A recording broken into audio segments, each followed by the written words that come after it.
వివిధ సమస్యల పరిష్కారానికి ప్రపంచం భారతదేశం వైపు చూస్తోందన్న ప్రధానమంత్రి జీనోమ్ ఇండియా ప్రాజెక్టు దేశ బయోటెక్నాలజీ రంగంలో కీలకంగా మారనుందని వెల్లడి. నేడు కలెక్టర్లతో సమావేశం కానున్న సీఎం. రైతు భరోసా, రేషన్ కార్డులు, ఇందిరమ్మ ఇళ్లపై దిశానిర్దేశం.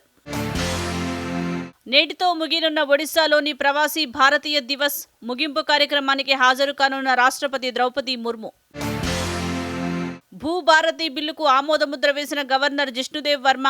వీలైనంత త్వరగా చట్టాన్ని అమల్లోకి తీసుకురావాలన్న మంత్రి పొంగులేటి.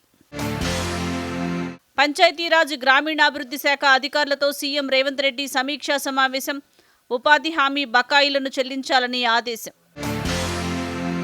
ఫార్ములా ఈ రేస్ కేసులో సుదీర్ఘంగా సాగిన కేటీఆర్ ఏసీబీ విచారణ. నిధులు బదిలీ ఆదేశాలు తనవేనన్న కేటీఆర్. ఫార్ములా ఈ రేస్ కేసులో మాజీ ఐఏఎస్ అధికారి అరవింద్ కుమార్ను విచారించిన ఈడీ. కేటీఆర్ ఆదేశాల మేరకు నిధులు బదిలీ చేశామని వాంగ్మూలం ఇచ్చినట్లు సమాచారం. తిరుపతి తొక్కిసలాట ఘటనలో నిర్లక్ష్యంగా వ్యవహరించిన అధికారులపై సస్పెన్షన్ వేటు. మృతుల కుటుంబాలకు 25 లక్షల పరిహారం ప్రకటించిన ఏపీ ప్రభుత్వం. స్కిల్ యూనివర్సిటీలో 3 కొత్త కోర్సులు. ఎండోస్కోపీ టెక్నీషియన్తో పాటు ప్రోటోటైపింగ్, మెడికల్ కోడింగ్కు దరఖాస్తులు ఆహ్వానిస్తూ నోటిఫికేషన్ విడుదల చేసిన ప్రభుత్వం. దేశవ్యాప్తంగా ఘనంగా వైకుంఠ ఏకాదశి వేడుకలు. తెల్లవారుజాము నుంచే భక్తులతో కిటకిటలాడుతున్న వైష్ణవాలయాలు. తిరుమలలో వైకుంఠ ఏకాదశి శోభ. 10 రోజుల పాటు భక్తులకు ఉత్తర ద్వార దర్శనం.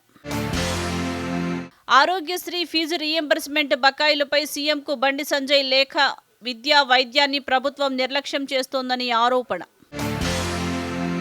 ఈ నెల 15న ఢిల్లీలో ఏఐసీసీ నూతన కార్యాలయ ప్రారంభోత్సవంలో పాల్గొననున్న సీఎం రేవంత్ రెడ్డి. 21 నుంచి 23 వరకు దావోస్లోని ప్రపంచ ఆర్థిక సదస్సుకు హాజరు.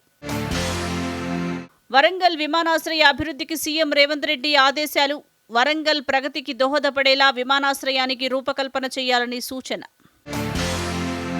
సీఎం రేవంత్ రెడ్డి విదేశీ పర్యటనకు ఏసీబీ కోర్టు అనుమతి. జూలై 6వ తేదీలోపు పాస్పోర్టు తిరిగి అప్పగించాలని ఆదేశం. భద్రాచలంలో రాత్రి వైభవంగా తెప్పోత్సవం. నేటి ఉదయం ముక్కోటి ఏకాదశి మహోత్సవం. ఢిల్లీ సహా ఉత్తరాదిన పడిపోయిన ఉష్ణోగ్రతలు. ఢిల్లీకి ఆరెంజ్ అలర్ట్ జారీ చేసిన వాతావరణ శాఖ. ఢిల్లీలో దట్టమైన పొగమంచు. జీరో విజిబిలిటీ కారణంగా విమాన రాకపోకలకు అంతరాయం. సూర్యాపేట ఖమ్మం రహదారిపై ఘోర రోడ్డు ప్రమాదం. ఆగి ఉన్న లారీని ఢీకొన్న ప్రైవేటు ట్రావెల్స్ బస్. 4 మృతి, పలువురికి గాయాలు. తెలంగాణలో పడిపోతున్న రాత్రి ఉష్ణోగ్రతలు. పలు జిల్లాల్లో పెరిగిన చలి తీవ్రత.